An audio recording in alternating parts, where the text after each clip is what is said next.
Welcome to Sweet Life Beat Life. We hope this video helps. You start now, power off the phone and remove the SIM tray so nothing shifts during work. Next, ground yourself and place the phone on an ESD mat. Static will kill delicate parts. Use the correct screwdriver to remove visible screws, then pry open the back gently with a spudger. Work the clips, don't force them. Once the rear lifts, set screws by type into a labeled container. This prepares access to the charging assembly without surprise damage.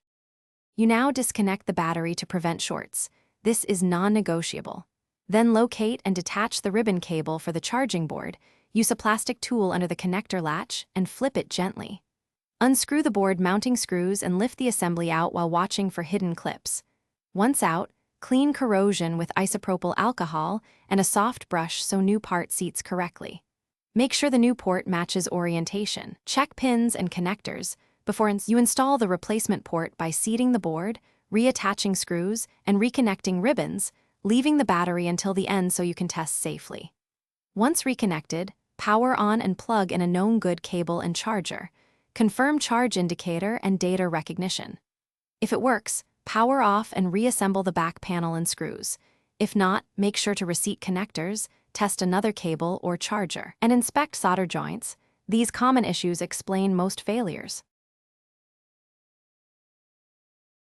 Thanks for watching. Consider subscribing if we helped you.